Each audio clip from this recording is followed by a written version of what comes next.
There's a new Maha report out. We'll have those details. Plus, how late will the soybean harvest be in Arkansas this year? We'll talk about that and a lot more on today's episode of the Arkansas AgCast, which starts right now.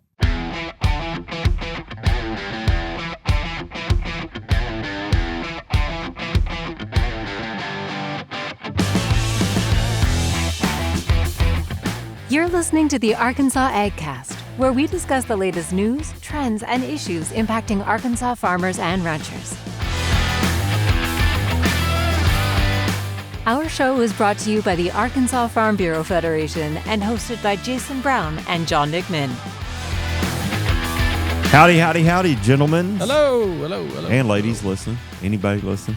Everybody? To all you out there, in the wide world of agriculture. What do they say? Radio land. The radio land. Yeah.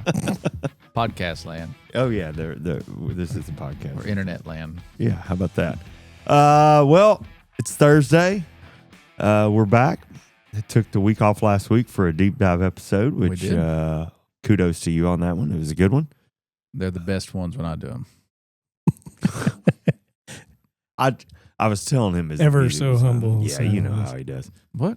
I was telling him his our lady friend there was bringing us in. Yes. Said I sure did appreciate having the week off last week. And he said, I bet you did. We were doing work while you were exactly. just vacating over there on the other end of the building.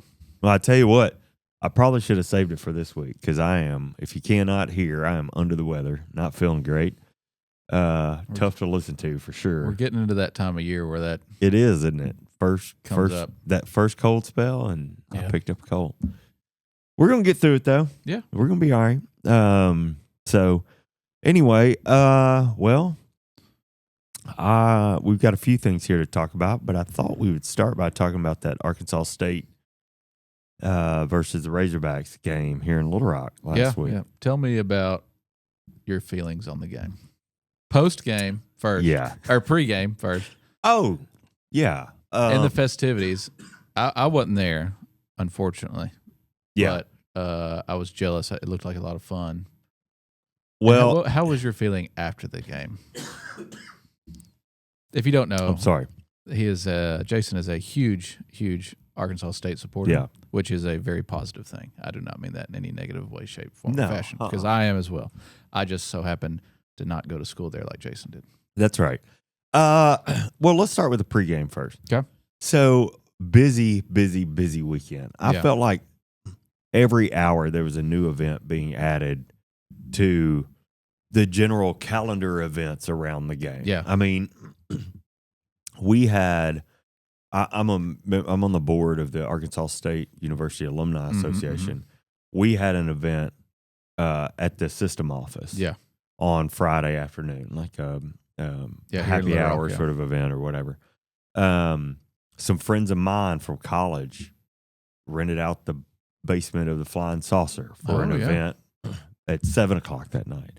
There was an event over in North Little Rock at Skinny J's that some group was putting on. I mean, there were parties all over town. There was a tailgate party at the Park Plaza Mall Thursday night. Like, oh wow! There was just all these events leading up to the game, which I think was great. Gets people out and about.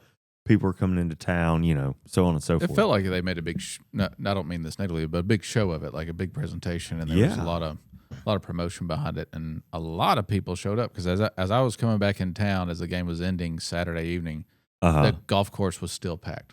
Yeah, there at War the Memorial. Economic impact of this game. Yeah, I hope someone was tracking that. Surely they were. Yeah, what would be cool if both universities partnered together and were working together to track that. Yeah.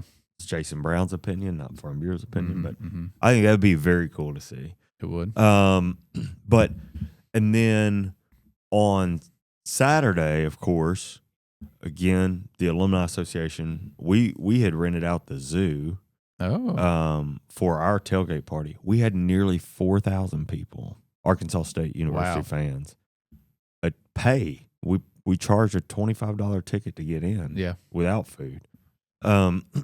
To get in, 4,000, almost 4,000 people. It's a lot of people in that zoo. Yeah, it was great, but it was great. All the animals were out. The zoo was wide open doing its thing. There were bands. There was barbecue. I mean, it was really, really strong Cool. event. And then you had the golf course. Yeah.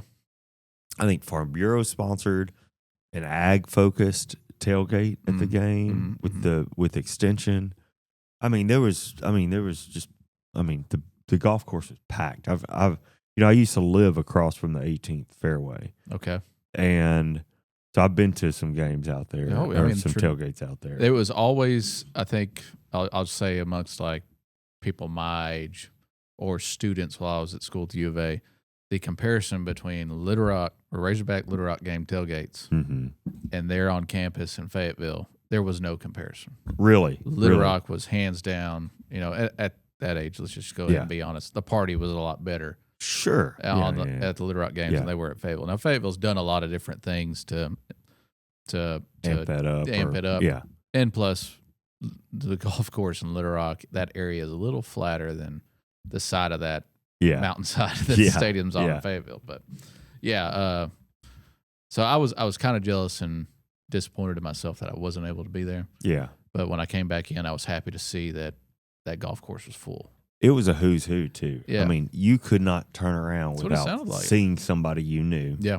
And I mean, I said something about this on social media, but I saw people that, I hadn't seen for a week. Yeah. And I saw people that I haven't seen for 20 plus years, And that was just really great. It felt like, did you ever go back to Fayetteville for any homecomings?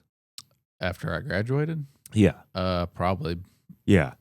It felt like if you ever gone back to your college for a homecoming, it felt like that times 100. Yeah. Like it was better than any homecoming, I would say, I mean, and then like I watched the game on TV, when the past, I don't know if you want to go back 10 years, but at least 5 years, that stadium hadn't been sold out. Oh, it was. And it only fits 50,000 plus. Yeah. And that on TV, you could definitely tell there were hardly any empty seats. I couldn't have pointed you to one near us. Was it loud in there? Very loud. Good. Very, just rambunctious. Like both bands were there, And kudos, by the way, to the Razorback band. I mean, that band is incredible. Yeah. They're very loud. A flyover from two C-130s, which was very cool, I thought. Yeah. That got the crowd very excited. I bet. That as old as that stadium is, let's just be honest, a little outdated. No matter where you sit in that stadium, whether it's on the front row on the 50 or back in the corner at the very top, visually, there's not a bad seat. Oh, we were about halfway up on the 40. Man, great seats. Oh, I mean, great seats. You're like right there in the game in that stadium. Yeah. That's what I've always liked. Now, you are kind of a little elbow to elbow with everybody. Oh, there's no seat backs. There's no... People were smaller back then, I think, when they built that stadium. Yeah. There was a great recognition of veterans. Hall of Fame. Which there should be at the War Memorial Stadium. Yeah. Right? It was just great. My first Razorback game. Really? Mm-hmm. First... now, I've been to basketball games because they have played a state, women's specifically. Yeah. Women's basketball. But this is my first ever Razorback football game in I've always 44 years. I think I've been very, very public here on the show and across the state that how much I admire and adore those Little Rock games. Yeah. Because I grew up going to them. Sure. Yeah. Now, one thing I do remember is like when I studied abroad in grad school, when I came back, I've been home for a month, and the first game that season was in Little Rock. And it was like my first taste home of like Americana too. Oh, when you said that flyover and all that, it was just like the patriot in me came out. Yeah. It was just great. This overwhelming feeling. It's all kind of that, plus all the history that's been in that stadium, the University of Arkansas football program too. And what I love is, so I was in a mix of Razorbacks and Red Wolves fans, but right behind me, Razorback fans and Red Wolf fans. Yeah. Like it was a mix all around us. But the conversation was, and I know hardcore competitive people may roll your eyes, whatever. But the conversation by all sides around us was, hey, we don't care who wins. Yeah. Like whoever wins, like who best team should win today.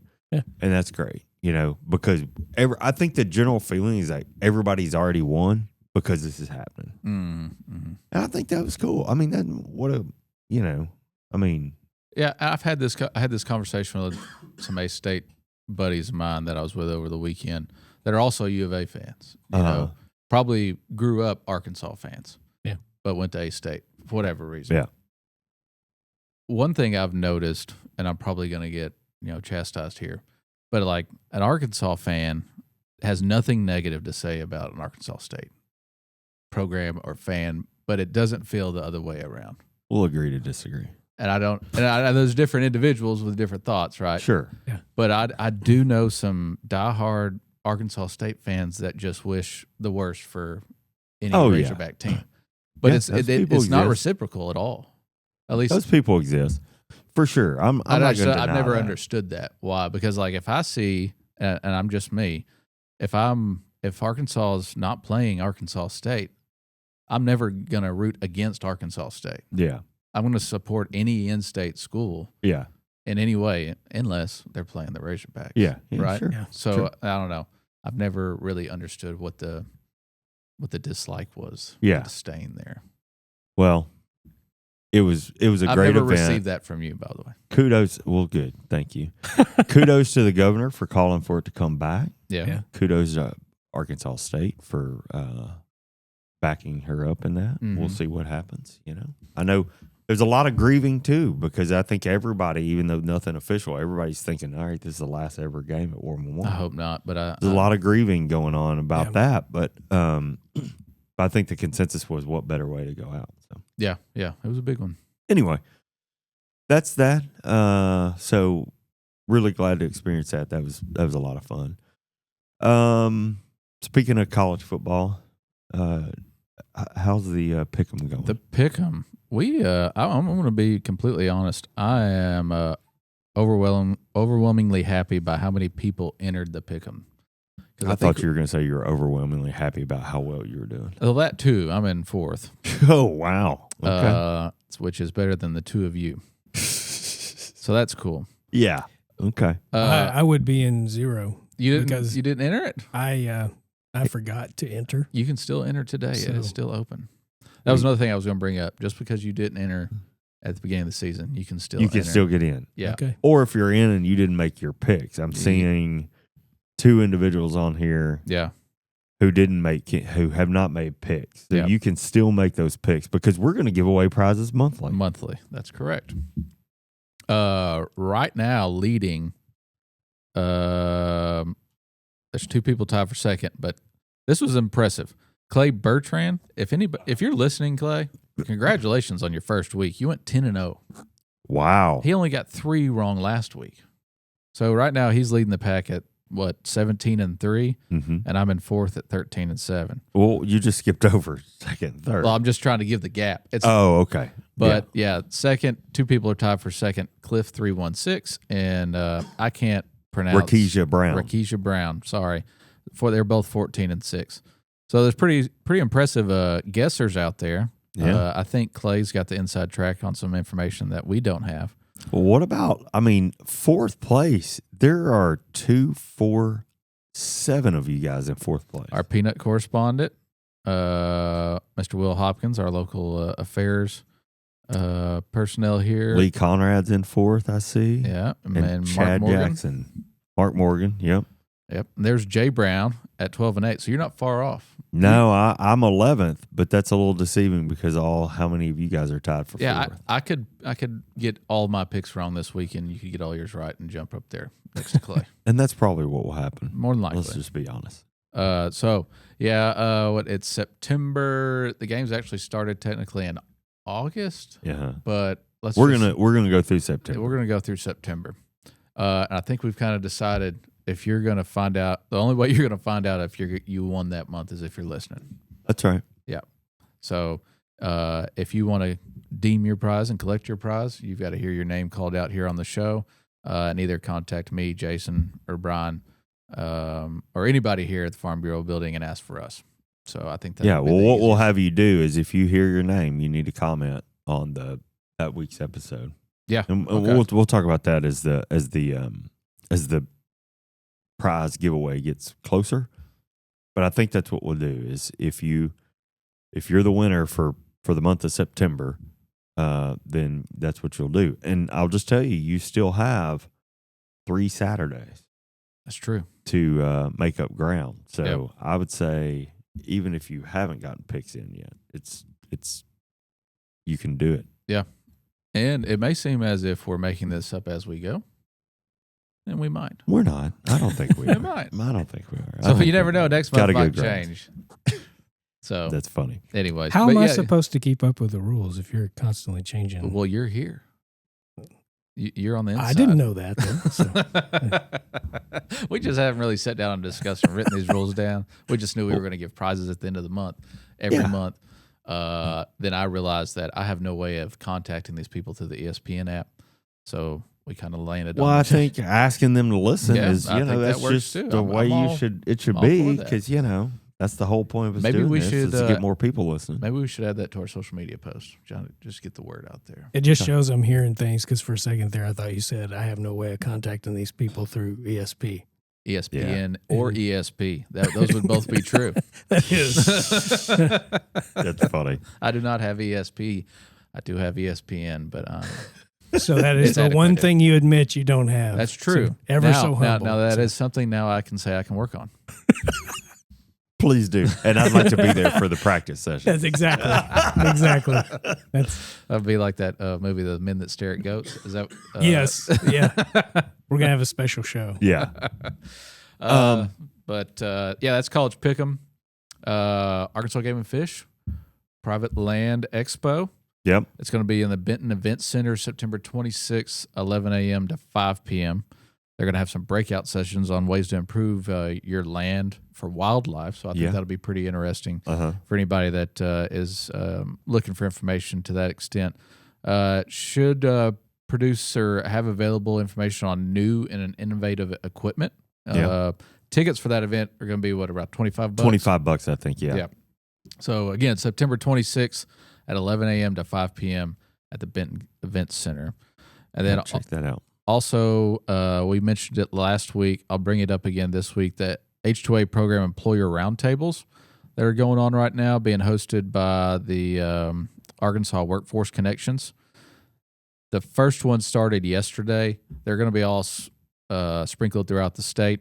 The last one, or the first one again, was yesterday in Jonesboro. The next one will be in Forest City tomorrow. Today's the 11th, right? So it's September 12th. That one will be at the EACC Workforce Center there in Forest City. Yeah. And then coming up after that would be Monticello, September 16th, Pine Bluff, September 17th, and Little Rock, September 18th. So if you want more information on that, reach out to the Arkansas Workforce Connections, or you can, feel free to contact me, and I'd be happy to forward you that information.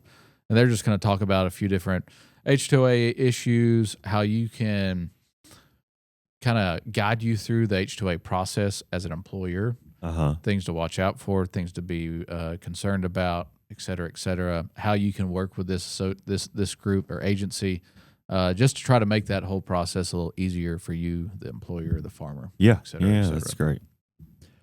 Good stuff. All right. Well, if we don't have anything else, let's get into crop progress and harvest progress and crop quality here. I don't have anything. All right. Well, looking at the corn crop, still looking pretty good. Not much change since 2 weeks ago when we got to report on this. 67% of the Arkansas corn crop good to excellent, with 27% fair to poor. 71% of the crop is harvested. Oh, wow. According to what I saw. So the last time we reported 2 weeks ago, we were at about 31%. So we've doubled over the past couple of weeks. Yeah. 28% was harvested this week last year. So we're moving right along on corn. With rice, we're at 67% good to excellent, with 34% fair to poor. 39% of the rice crop is harvested. This week last year, we were at 54%. and the 5-year average is 28%, so still well ahead of that. Looking at soybeans, of course, no harvest progress here to report, and we'll talk more about that later, but 61% of the crop is good to excellent, with 38% of the crop fair to poor condition there. So not great news on soybeans, but still some time left. Then looking at cotton, again, no harvest progress to report, but 71% of the crop is looking good to excellent with 29% fair to poor. So nice looking cotton crop growing in Arkansas right now as well. And then peanuts, 81% of the crop is looking good to excellent, and that's actually down a couple points from 2 weeks ago, with 19% of the crop looking fair to poor. Harvest report, and I'm gonna give this with a slight asterisk here. Okay, I read this yesterday, and I will be honest, I was a little skeptical, so I reached out to the peanut consultant. But 14% of the crop dug and 5% harvested on peanuts in Arkansas right now. Okay. I'm not sure that we're that. It's got to be a lot of Lee County numbers in here, because I Probably. think up in northeast Arkansas, I don't know that we're that far ahead. Yeah. So, excuse me. That's peanuts. And then wrapping up with pasture land, 25% good to excellent, 60% fair to poor. We continue to struggle there. Well, I don't know why, but I didn't think corn would be so high harvested right now, but is good.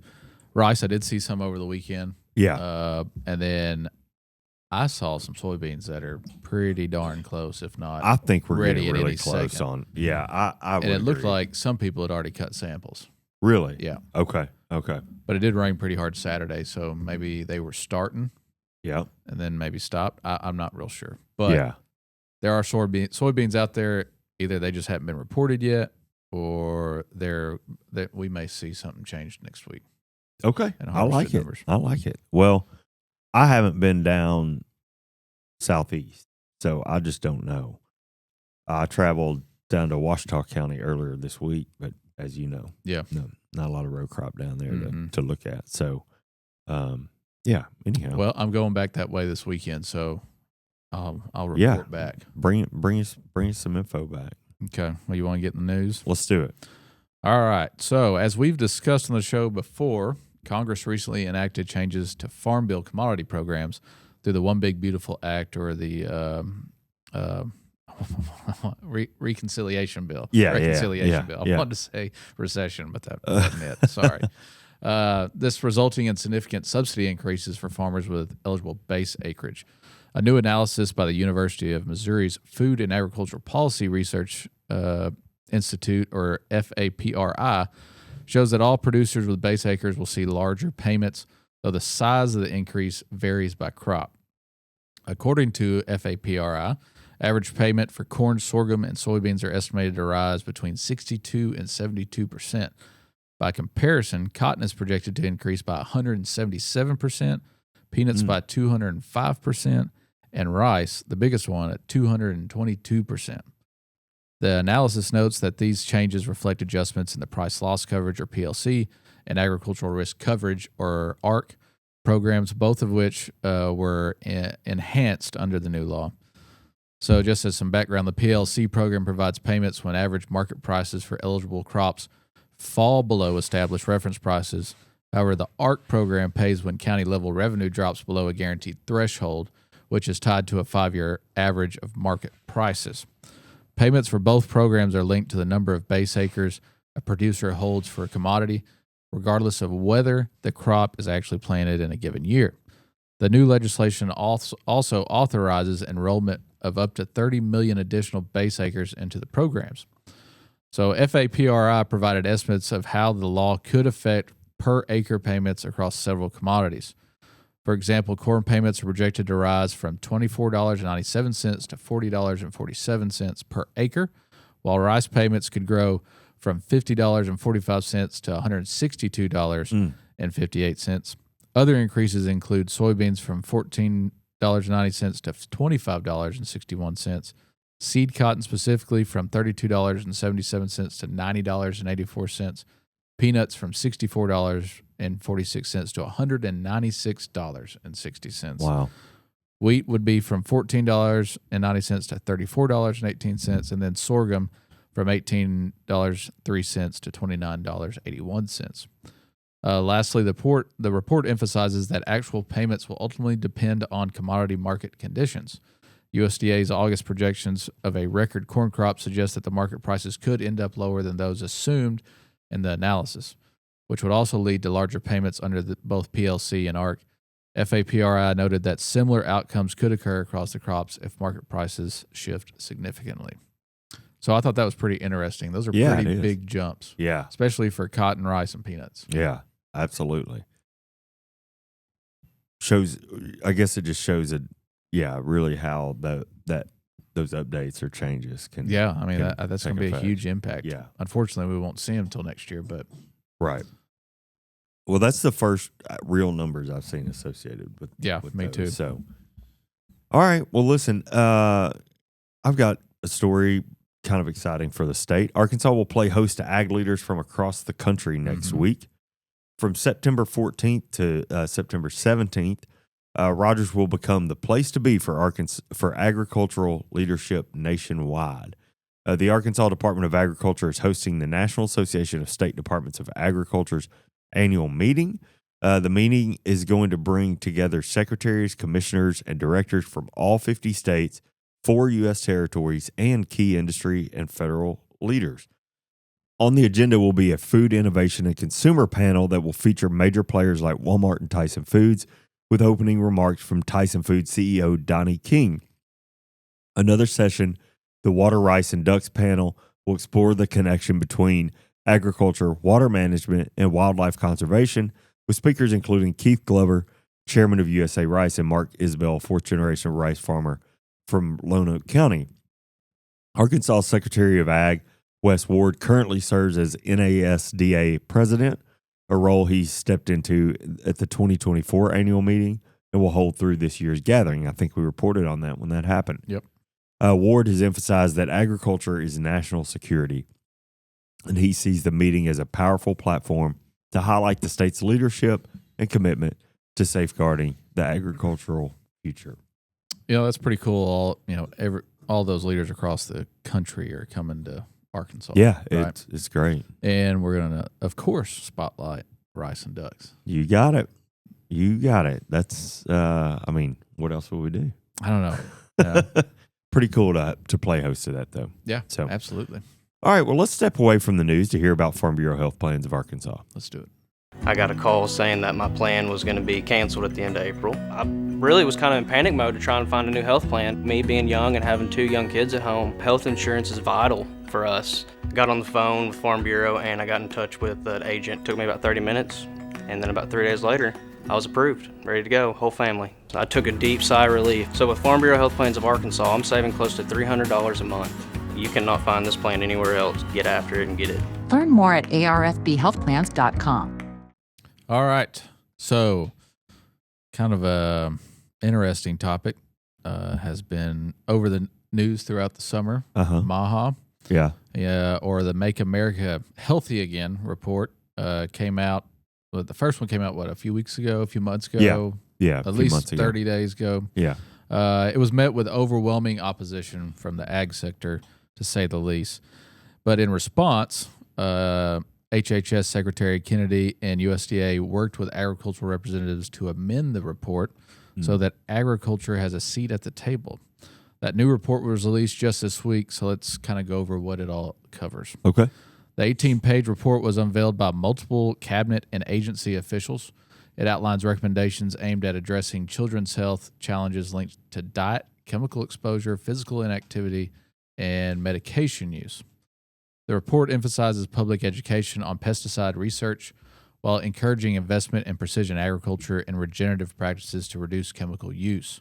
It also highlights the importance of soil health and conservation programs, broader recommendations including creating a single definition for ultra-processed foods, improving food quality in schools, hospitals, and the military, and advancing efforts to remove dyes and additives. The Food and Drug Administration is expected to explore further rulemaking on nutrition labeling as well. Health and Human Services Secretary, like I said, Robert F. Kennedy Jr., praised the report, describing its 128 recommendations as long-standing goals. He commended President Donald Trump for supporting initiatives that challenge entrenched industry standards, as he said, particularly in food and health policy. Kennedy said the recommendations could reshape food systems and address health outcomes despite resistance from powerful industries. Now, pesticides were a key focus in the first report, and that was really what kind of came up with a big uproar here in agriculture. I remember that. But that was scaled back somewhat within this report, or this last week's report. EPA Administrator Lee Zeldin emphasized the agency's reliance on quote-unquote gold standard science in evaluating products, noting efforts to block unsafe imports and expand staffing in pesticide review offices. Agriculture Secretary Brooke Rollins also highlighted advancements in technology, such as drone applications for pest control, and announced a USDA pilot program for regenerative agriculture. Both officials stressed that regulatory processes remain rigorous and as well data-driven. Lastly, the USDA portion of the report detailed plans to expand conservation programs like EQIP and CSP, prioritize shovel-ready projects, and provide farmers with technical assistance and digital tools. The department also signaled interest in streamlining organic certification, supporting community-supported agriculture, and expanding direct-to-consumer sales. These efforts come alongside shifts in funding, as some earlier conservation and local food initiatives were scaled back for restructured under the administration. So, like I said, this is the second, I don't know if you want to call it, I wouldn't say a phase, but let's call it a restructuring of the original MAHA report. Right. And I'll add to it to say that I don't believe USDA was very much included or involved in that first report. And again, there was a lot of other things that came out. I wouldn't say necessarily bashing agriculture. Yeah. But it could be construed that way. But the biggest thing was that agriculture did not have a voice. Yeah, no seat at the table had in that zero first input. round. Yeah. And the information, this report was just put out there. And as we know, anything that's put out on the internet is true. Yeah. I say that jokingly. So it was scary, the thought that this potentially could go out if it's construed, or if it is believed to be misinformation, that a number of people would believe it for truth. So a lot of ag groups kind of came together nationally and fought to get a seat at the table. That happened. The product of that is this second report. And a lot of these ag groups have come out more or less happy. Yeah. Yeah, sure. Yeah. Feeling better about the report. There are still concerns out there. And I think it's something we, as those in the ag industry, still need to be aware of and pay attention to. So, of course, here on the show, we'll be more than happy to pass on any updates as it comes out. Absolutely. But I am glad to see USDA more involved and more input from agriculture, to say the least. Yeah, that's encouraging, for sure. All right, buddy, I'm curious the last time you asked Santa for soybeans under your tree. Okay, I'll take that as a never. Whatever. No, sounds like never. No. If you're going to say yesterday, well, you may get your wish. Oh, but yeah? It sounds like you're going never, so that's okay. Anthony's really been bringing up Santa a lot lately. Has he? He told me the other day Santa's bringing him a present for his birthday. Oh, yeah. How nice of Santa. I That's didn't know new. Santa did that, but that's pretty cool. Yeah. Well, listen, thanks to George Jarrett at Talk Business and Politics for rounding up the data on this story. This year's soybean harvest in Arkansas is shaping up to be a pretty long one.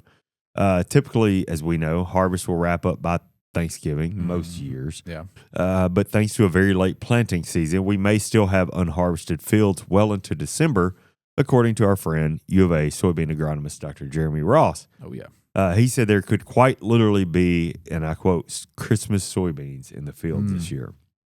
That planting delay came courtesy of heavy April rains in the Delta region that pushed many growers off schedule. While producers did start planting in March, the mid-April precipitation slowed everything down. And the results, are fields that were planted much later than usual. Yields so far have been average to below average, especially among those early March planted fields that endured the 10 to 12 inches of rain in early April. Dr. Ross is hopeful that yields will improve once harvesting moves beyond those stressed fields. In spite of these challenges, soybean crop development remains healthy. USDA's NASS report says that 96% of soybeans have set pods, which is slightly higher than last year's 95% mark and above the 5-year average of 92% for this week. Meanwhile, USDA forecasts continue to look optimistic at the national state trend levels. For the U.S., harvested acreage was adjusted downwards by nearly 2.5 million acres to 80 million acres. But average yield is projected to reach a record 53.6 bushels per acre, just above the trade consensus of 52.9. Arkansas is projected, again, to set a state record on yields, averaging 56 bushels, which is a bushel over last year's yield average, and that was a record as well. Statewide, Dr. Ross expects 3 million acres of soybeans to be harvested. Soybeans obviously remain Arkansas's most widely planted crop. As you were talking about earlier, the outlook on market conditions is far from sunny, though. Global soybean prices have tumbled down to about $10.10. Trade pressures and competition from Brazil are tightening those margins. As we've discussed here, we're also looking at the river levels and what that's doing to basis. So despite a favorable yield projection at both the national and state levels, Arkansas soybean farmers face a dual challenge, which is a delayed and prolonged harvest and narrowed profit margins. You nailed it. Yeah, I mean, I wish you hadn't, but yeah, two thoughts. One, man, beans in December. I know it. It's going to start raining. Yes, it is. It's going to be hard to get in the field. Yep. And I mean which means ruts, which means more work in the spring, or those beans just aren't coming out. Or yeah. You know what I mean? And then two, another the third year in a row of potential record yields. Yeah. Looking at looming national record yield, and we're sitting on a glut an of oversupply. an Anyway. oversupply, and we don't have the trade that we need, and we've got Zero competition. Man, there's again not a whole lot of light at the end of the tunnel right now. It's tough. Tough to see that $10.10 price do anything but go down. Yeah, it's But we'll see. bad. Yeah. So anyway, all right. Well, that wraps us up. Wraps up the news. Yeah, that does. Okay, that means it is time for Yes. Dun, dun, dun. That's how I sound in real life today. A little bit. This nasally action I got going on. So, I've got it pretty much full board again. How exciting! I figured you'd be excited. Yeah. What has he ever come back and said? I've only got Yeah. a quarter of this board today. I don't know what's going on. No, it's always full. Well, let's play full that of pain. game. I have general. Yeah. General. General. And we know that he can opens see it. Pandora's box. Yeah, exactly. We got to be careful. What is it? September? Is there anything cool about September? No, not really. I don't think so. Which is odd. I bring this up for whatever reason. Maybe it's the weather, and maybe it could be my wife's Halloween decoration she put up. Oh, I've been in a spooky kind of feeling. you have been? Yeah. Wow. I'm in the mood for Halloween, Okay. but I'm well over a month ahead, so Yeah, that's interesting. I'm kind of. What are you going to do with that mood, that spooky mood? I don't know. I guess I'm gonna stare at these decorations and watch Halloween movies. I don't know. Okay. Let's go history. History. Well, it was a long build up to get to history, wasn't it? It was. What we knew he was going to pick anyway. Filibustering. Yeah, I like that. I like it. Though. I like it though. On the day George Washington was first inaugurated Mm-hmm. as President of the United States, Yeah. how many United States were there? I mean, well, that could be a trick question because was there 12 or 13 colonies? Yeah, there were 13 colonies. So were they technically states at that point? Yeah. I think so. I am going back to our July the 4th conversation. We did talk a lot about George Washington. Yeah.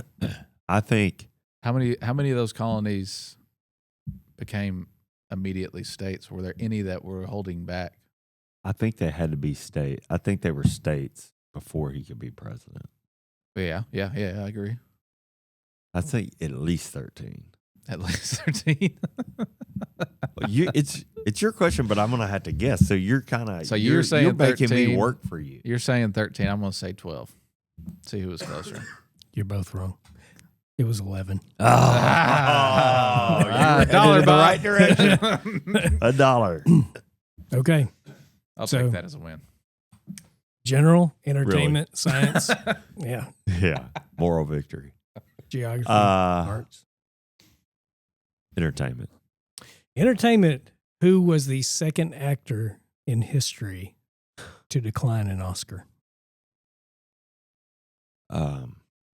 It's not Leonardo DiCaprio. No, I was thinking about Decline an Oscar. what about De Niro? Did he ever do that? He did not. You got a guess?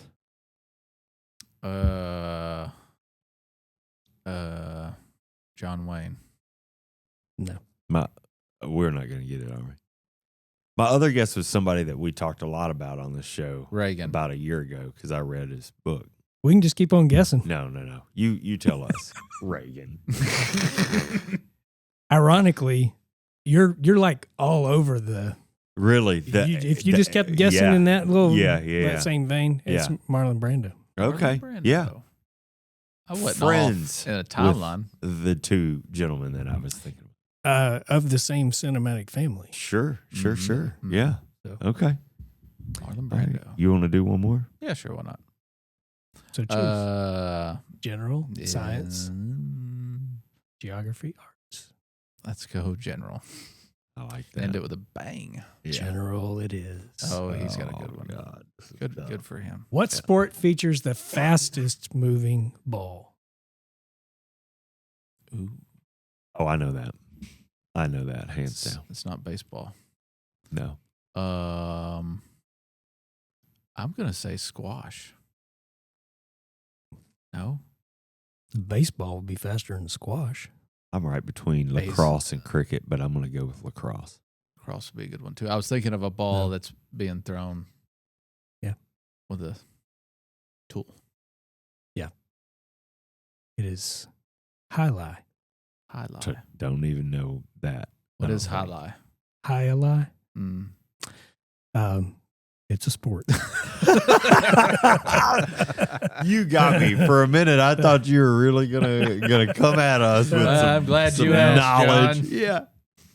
Well, I was going to scold you for we never asked follow-up questions. 'cause Squash It is is a game played on a special playing area by players who hit a small, hard ball against a wall with a device made of wicker. It looks And like it's fastened to their arm. some cricket racquetball mashup. That's what it kind of sounds like. Yeah. You got it pulled up there. I mean, I'm just looking at this, but Oh, you know. that's what I was thinking squash was. Oh, you were Yeah, thinking of the right thing. Yeah, that thing. Huh, Well, what's interesting. squash? That still doesn't count. Yeah, I didn't say I was right.